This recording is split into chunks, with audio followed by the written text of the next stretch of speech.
বয়সী মেয়েরা, তখন ওরা 14 বছর 15, খুবই একদম ওরা খুব নিজের মতো থাকতো, খুবই সরল সাদাসিধে। তো ওর মধ্যে ওই ঈশ্বরের প্রকাশটা দেখছি, মাতৃশক্তির প্রকাশ দেখছি। তো আমাদের একটা অদ্ভুত জিনিস, যেমন আমাদের অবিধানন্দজি মহারাজ বলছেন যে মাতৃশক্তি এই ব্যাপারটাই হচ্ছে ভারতবর্ষের নিজস্ব, অন্য কোনো জায়গায় এটা হয়নি, ওরা ঠিক বুঝতে পারেনি। মাতৃশক্তি বলি কেন? কারণ সৃষ্টি হচ্ছে বলে, ভগবানের কৃপা থেকে, ভগবানের শক্তি থেকে সৃষ্টি হচ্ছে বলে এই মাতৃশক্তি হচ্ছে। আর এই মাতৃশক্তি তিনি জন্ম দিচ্ছেন, তিনি পালন করছেন, আবার সঙ্গে সঙ্গে তিনি কিন্তু নিজের মধ্যে আত্মসাৎ করে নিচ্ছেন। এটা একটা অদ্ভুত একটা দার্শনিক দিক রয়েছে, এবং সত্যি সত্যি আমাদের এই জীবনের মধ্যে দেখতে পাই। তো এখান থেকেই, এই ঘটনা থেকে বা এই সত্য থেকেই আর একটা রাস্তা বেরিয়েছে ঈশ্বরের কাছে পৌঁছবার জন্য, সেটা হচ্ছে তন্ত্র। একটা বেদান্ত, আর একটা তন্ত্র, আর একটা ভক্তির, যেটা হচ্ছে বৈষ্ণব, বিষ্ণুর পুজো করে বলে। তো এই তিনটি হচ্ছে আমাদের মূল রাস্তা।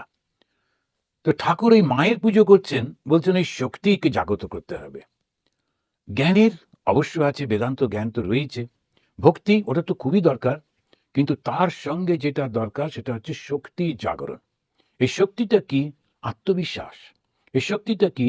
আমার মধ্যে সেই ঈশ্বর রয়েছেন, এই পরিপূর্ণ বিশ্বাস। এটাই একটা প্রচন্ড শক্তি দান করে।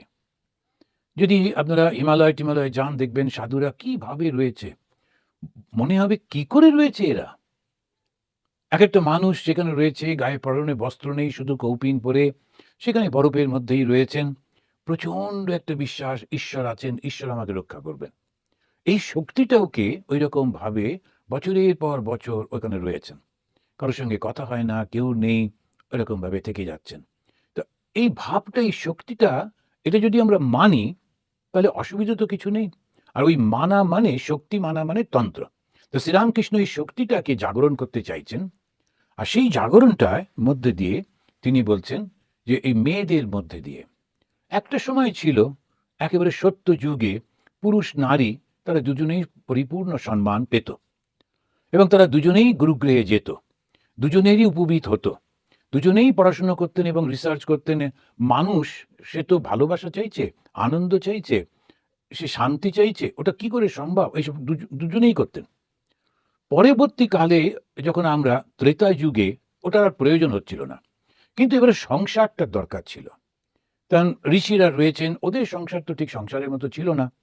ফলে সাধারণ মানুষ আসবে, সংসার হবে, কিরকম রিলেশন হবে, ওটা দেখাবার জন্যে ভগবান অবতার হলেন শ্রীরাম রূপে, এবং খুব সুন্দরভাবে তিনি দেখালেন কার সঙ্গে কিরকম ব্যবহার হওয়া উচিত, স্বামীর সঙ্গে স্ত্রীর, ভাইয়ের সঙ্গে ভাইয়ের, রাজার সঙ্গে প্রজার, ইত্যাদি ইত্যাদি। তো সেই সময় মেয়েদের কি, তখন কি দায়িত্ব? আর আবিষ্কার সব হয়ে গিয়েছে, আত্মজ্ঞান লাভের পথ আবিষ্কৃত হয়েছে, এখন আর ওটা দরকার নেই, এখন যেটা দরকার সংসারে। তো তখন ওই শক্তিটাকে আবার এনগেজ করা হলো সংসারের জন্য। আমরা রামায়ণে পাই যে সীতাকে সেই কথাই বলছেন যে তুমি খুব ভালো করেছো, এখন হচ্ছে পতিব্রতা ধর্ম। তার পরবর্তীকালেও আমরা দেখি ওই পতিব্রতা ধর্ম পালন করছেন আমাদের মহাভারতে শ্রীকৃষ্ণের সময়। তখন কিন্তু ওই নারীদের আর ঋষি ইত্যাদির আর ওটা আলোচনা হচ্ছে না, তারা নিজেদের কর্তব্যটা করছেন, সংসারটা পালন করছেন, ইত্যাদি। আর একটা ডিসিপ্লিন দেওয়া হয়েছে, এটা প্রয়োজন বলে। আবার কলিযুগে দেখা যাচ্ছে না, এটা প্রয়োজন হয়ে গেছে। কেন?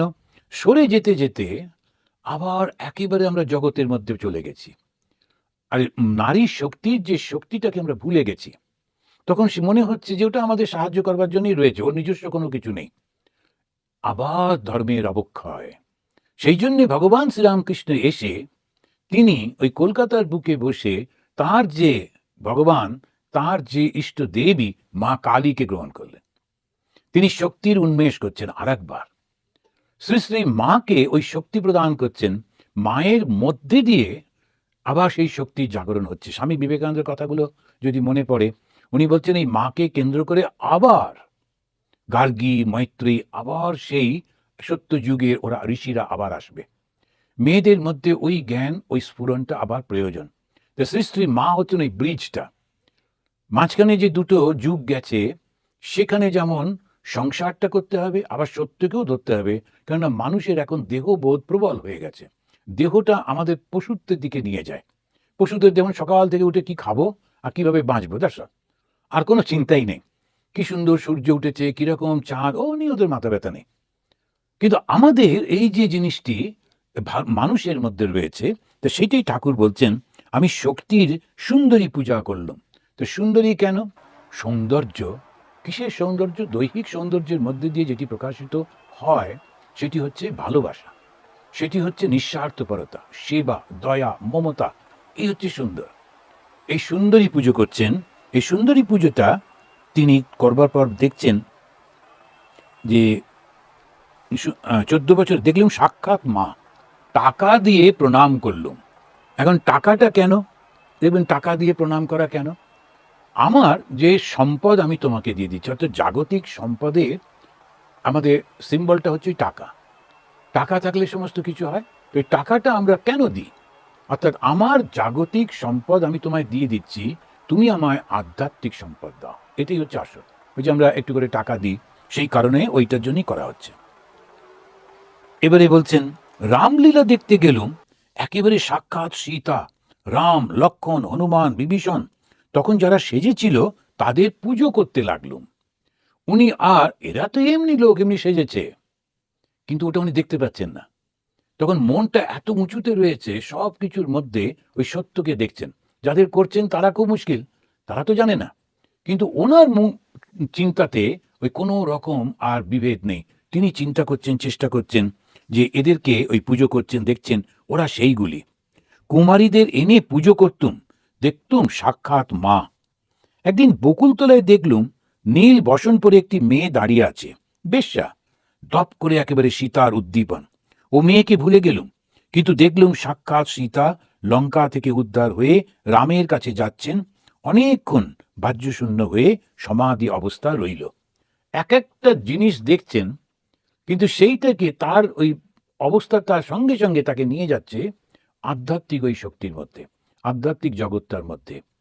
যখন মনটা অনেকটা উঁচুতে উঠে আসে তখনই এটা সম্ভব। তো ঠাকুর নিজেই বলেছেন, যোগশাস্ত্র বলে যে আমাদের শরীরের মধ্যে 7টা অবস্থা আছে। মূলাধার, স্বাধিষ্ঠান, মণিপুর, এই 3টে নিচের দিকে। তারপরে আজ্ঞাচক্র, তারপরে আস্তে আস্তে করে আরো 4টে। যখনই সেই এসে আমাদের সহস্রারে পৌঁছে যাচ্ছে, তখন সে সম্পূর্ণভাবে ঈশ্বরে মিলিত হচ্ছে। কিন্তু যখন আজ্ঞাচক্রে এলো, হৃদয়ের মধ্যে এলো, তখন ওই ঠাকুর আছেন এই বোধ হচ্ছে। এই কণ্ঠে আসছে, তখন ঠাকুর ঈশ্বরের কথা খুব বলতে ইচ্ছা করে, সেই কথা তখন বলছেন তিনি। আর যখন ভ্রুর মধ্যে আসে, দুটো ভ্রুর মাঝখানে যে আমাদের যে পদ্ম রয়েছে সেখানে, তখন ওই দর্শন হয়। ওটা একদম সেই 6th স্টেজে এসে গেল। তারপরে নির্বিকল্প সমাধি। ঠাকুর এই দুটোর মধ্যে থাকতেন। তা তিনি কখনো কখনো মনটাকে একটু কণ্ঠে নিয়ে আসতেন, নিয়ে এসে বলতেন। তার সেই কথাগুলোই কথামৃত আকারে এসেছে, কিন্তু সেটাই আবার চলে যেত আবার উপর দিকে। তিনি ওই দেখতেন সমস্ত কিছু, ঈশ্বরকে, ভগবানকে, সব কিছুর মধ্যে। এবং মাঝে মাঝেই তিনি নির্বিকল্প সমাধিতে চলে যেতেন। তো ঠাকুরের এই যে 3টে অবস্থা, বিশুদ্ধ, আজ্ঞাচক্র আর সহস্রার, এই 3টের মধ্যেই উনি থাকতেন। কণ্ঠে এবং বুরু মধ্যে এবং একদম মানে ক্রাউন বা মাথায়। তো এই 3টের মধ্যেই আমরা তার মনটাকে দেখতে পাচ্ছি, সবসময় থাকতেন। আরেকদিন গড়ের মাঠে বেড়াতে গেলুম, বেলুন উড়বে, অনেক লোকের ভিড়। হঠাৎ নজরে পড়ল সাহেবের ছেলে গাছের গায়ে হেলান দিয়ে দাঁড়িয়ে রয়েছে, ত্রিভঙ্গ হয়ে। যাই দেখলুম অমনি কৃষ্ণের উদ্দীপন হলো, সমাধি হয়ে গেল। এগুলো কত ছোট্ট ছোট্ট জিনিস, কিন্তু ঈশ্বরের কেন ঠাকুর বলছেন? বলছেন আমাদের কি সেটা হয়? আমরা নিজেরা একটু মিলিয়ে নিতে পারি, কেন হয় না? শ্রীকৃষ্ণের কথা তো আমরা জানি। এবং তিনি যখন প্রেমে ভঙ্গ হয়ে যেতেন, তা 3টে ভাগে তিনি দাঁড়াতেন। তার ওই হাঁটুটার কাছে, কোমরের কাছে এবং ঘাড়ের কাছে 3টি ভঙ্গ হতো। ত্রিভঙ্গ মুরারি বলা হয়। উনি তখন একেবারে ভক্ত প্রেমে ওইভাবে দাঁড়াতেন। তো যখন সেইটি উনি, একটা সাহেবের ছেলে দাঁড়িয়ে আছে, ওকে দেখে ওই সাহেবের ছেলে দেখতে পাচ্ছেন না, কৃষ্ণকে দর্শন করছেন। কি অসাধারণ দেখুন! যখন আমরা যোগশাস্ত্রে পড়ি, মন যখন ওই আজ্ঞাচক্রে এসে গেছে, দুটো ভুরুর মাঝখানে যে চক্র, যে পদ্ম, তখন সে শুধু দেবতার রূপ দেখে এবং সত্যি সত্যি দেখছেন। তার মনটা একদম 6 স্টেজে পৌঁছে গেছে। যেহেতু আমাদের মন উঠতেই চায় না, এই সমস্ত একদম নাভিতে রয়েছে, তাই আমরা কখনো ভাবতে পারি না, সব সময় নিম্ন চিন্তাই করি, এই যে সাধারণ একদম শরীরের চিন্তা। কিন্তু মনটা যখন উপরে ওঠে তাদের কিরকম অবস্থা হয় সেইটা আমরা দেখছি এই ঠাকুরের এই জীবনের মধ্যে।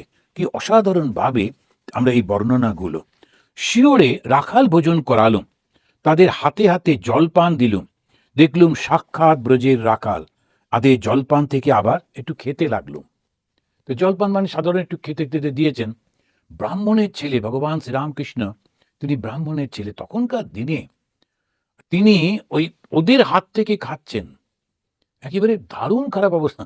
তখন অব্রাহ্মণের ছায়া ব্রাহ্মণের গায়ে পড়লে ব্রাহ্মণরা গিয়ে স্নান করে আসতো, এইরকম একেবারে মানসিক অবস্থা হয়ে গেছিল।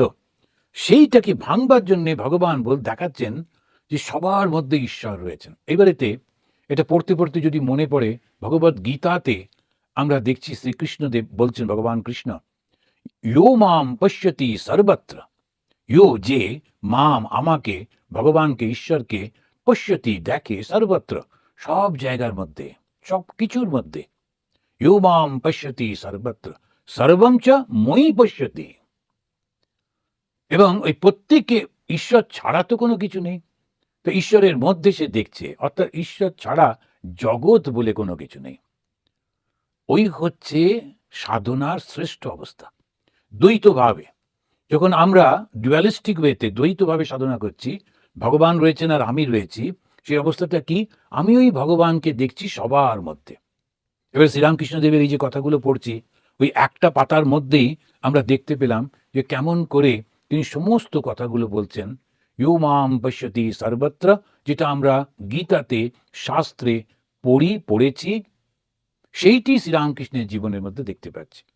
তিনি যখন একটা সাহেবের বাচ্চাকে দেখছেন, তার মধ্যে কৃষ্ণকে দেখছেন। যখন ওই রাম লক্ষ্মণ ভরত শত্রুঘ্ন এসব সেজে অভিনয় করছে, যারা একদম রাস্তাঘাটে যারা অভিনয় করতো সাধারণ মানুষ, তাদের মধ্যে সত্যি সত্যি ওই রামচন্দ্রকে দেখতে পাচ্ছেন, সীতাকে দেখতে পাচ্ছেন।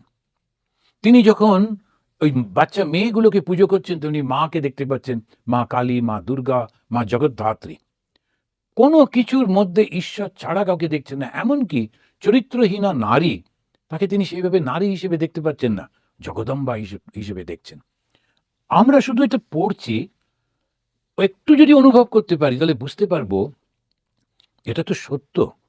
শ্রীরামকৃষ্ণের জীবনের মধ্যে দিয়ে শাস্ত্রের যে বাণী, শাস্ত্রের যে কথা প্রমাণিত হচ্ছে, ইয়ো মাম পশ্যতি সর্বত্র, কার জীবনে আছে? শ্রীরামকৃষ্ণদেবের জীবনে সত্যি সত্যি হচ্ছে। তো এইটা যখন জানতে পারি, তখন আমরা শাস্ত্রের উপরে বিশ্বাস আসে। যা কথাগুলো গীতাতে ভগবান কৃষ্ণ বলেছেন এটা সত্য, এটা প্রমাণিত সত্য, শ্রীরামকৃষ্ণের জীবনে এটা প্রমাণ হয়েছে। তিনি রাখালদের, সাধারণ সেই রাখাল নিম্ন জাতি, তারা গরু বাছুর চড়ায়, তাদেরকে খেতে দিচ্ছেন আর মনে করছেন যে কৃষ্ণের সখা এরা, এবং তাদের থেকে প্রসাদ হিসেবে খাচ্ছেন। সমাজ কি বলবে? ওই রকম যে নিন্দনীয় মানুষদের স্পর্শ করতে নেই, এইরকম যখন সমাজ ভাবত, তখন উনি দেখাচ্ছেন যে না, নিচু উঁচু জাত বলে কোনো কিছু নেই, ঈশ্বরই সমস্ত কিছু হয়েছেন, তিনি সব কিছুর মধ্যে।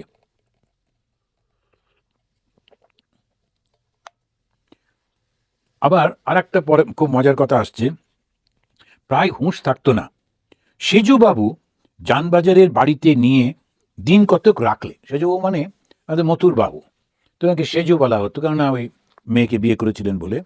দেখতে লাগলুম সাক্ষাৎ মার দাসী হয়েছি। ভগবান শ্রীরামকৃষ্ণের পুরুষ শরীর, কিন্তু এবারে তিনি সাধনা করছেন মায়ের দাসী হিসেবে। বাড়ির মেয়েরা কোনো লজ্জা করতো না, যেন ছোট ছেলে বা মেয়েকে দেখলে যেমন কেউ লজ্জা করে না, তেমনি আন্দির সঙ্গে বাবুর মেয়েকে জামাইয়ের কাছে নিয়ে যেতুম। এখন এই কাজগুলো মেয়েরা করে, কিন্তু শ্রীরামকৃষ্ণ নিয়ে যাচ্ছেন আর কোনো মনেই হচ্ছে না তার। কেন? এই যে সাধনাতে আমরা শরীর, মানে আমরা যতই সাধনা করি, আমি পুরুষ এই ভাবটা যায় না। যখন যায় না, আমি কি করে সম্পূর্ণভাবে আত্মস্থ হতে পারবো? তখন শরীর ভাব থাকবে না। আমরা পড়েছি জীবনীতে যে বামা খ্যাপা তিনি নারী আর পুরুষ ভেদ করতে পারতেন না। কোনটি নারী কোনটি পুরুষ বুঝতে পারতেন না। কেননা তার দৃষ্টিতে একটা মানুষ মাত্র। তাকে ওরকমভাবে বলে দিতে হতো। এইটা যখন অন্য লোকেরা শুনছে তারা মনে করবে এটা পাগলামি, নিশ্চয়ই কিছু বদমাইশ। কিন্তু তা নয়। ওর দৃষ্টিতে শুধু চৈতন্য দেখতে পাচ্ছে, অন্য কিছু দেখতে পাচ্ছে না। যে আমরা এই যে জিনিসগুলি একেকজনের জীবনেতে দেখতে পাই, ঠাকুর নিজে পুরুষ এবং তখন তো তার মোটামুটি বয়স কত ৩০-৩২ তো হচ্ছেই, আর একটু বেশি হবে। এইরকম একজন মধ্যবয়সী পুরুষ সে মেয়েদের মধ্যে তখনকার দিনে মেয়েদের অন্দরমহলে থাকতো।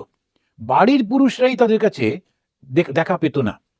বাড়িতে যত উৎসব আদি হতো মেয়েরা ওই চিকের ফাঁক দিয়ে দেখতো। পুরুষদের সঙ্গে মেয়েদের কোনো সম্পর্কই ছিল না। যখন বাবা ঘরেতে যেতেন তখন সবাই লুকিয়ে পড়তো, তিনি নিজের ঘরে চলে গেলেন, এইরকম সব হতো।